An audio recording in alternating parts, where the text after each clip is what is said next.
Ladies and gentlemen, the voices inside the head of Jack's Mandrake are proud to present, for your edification, a variably amusing fan-made edition of the downright awe-inspiring, never-before-witnessed historical pageant, originally written and performed by the Firesign Theatre. Thanksgiving, or Pass the Indian, please, or Thanksgiving, or none of the above. Now, over on this side, we have some settlers and pilgrims and merchants and trappers, all dressed funny in funny hats and buckled shoes, and the soldiers in armor. Just folks. And on the other side, we have some Indians, Mohawks, Buttes, and wraparounds, all painted up fine and looking like Currier and Ives, guardians of this sacred land. In between, this bounteous feast, untouched as yet by hand of man. Yum, I'd like yum. a bit of that. The leader of the white men speaks. Let's swamp them Injuns, He says, "We Indians, as usual, having nothing to say, don't say nothing." A typical scene, folks, one which will be repeated thousands of times, in the thousands of times to come. Except, this first one was different. And why did this first one have to be different? It didn't seem any different at first. One of the soldiers walked over to one of the Indians and throttled him.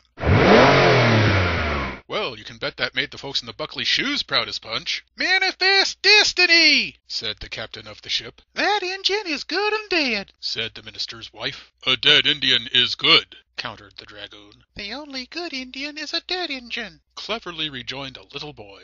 And they all applauded.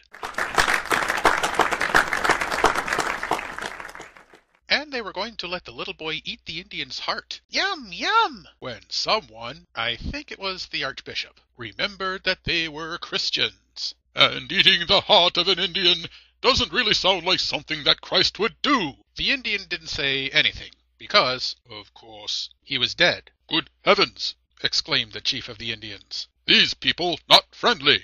Depend on what you mean by friendly, said the medicine man. Depend on what you mean by people, said the chief, and he shot an arrow at the soldier, but it bounced off the soldier's armor.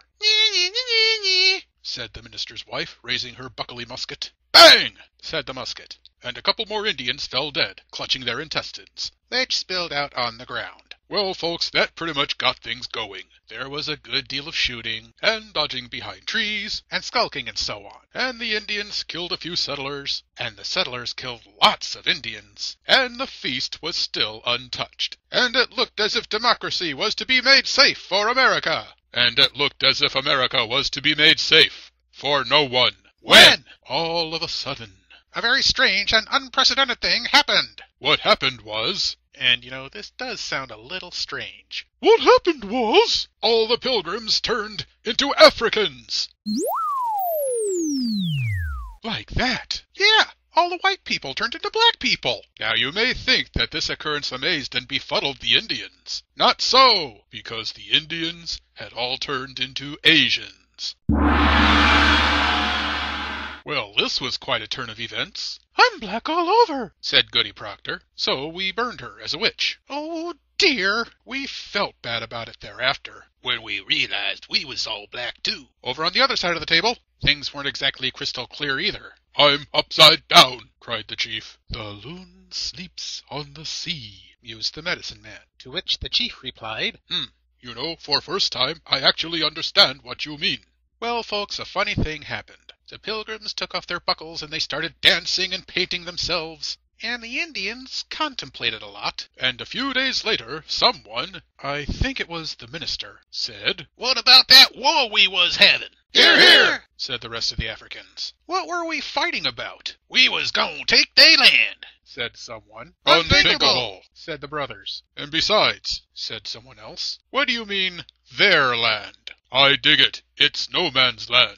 Well, after a short hesitation, all the people began to meet socially, and predictable hanky-panky took place among the younger folks, and everything got sort of blended together, until one day they all looked around, and there was nothing but Indians. That's right, folks, nothing but Indians, you see. And here comes the headline. The definition of an Indian is a white man who becomes a black man, who becomes a brown man, who becomes a red man, with some yellow mixed in. Now some may say that's an oversimplification. That's an oversimplification! But it's better than killing people, isn't it?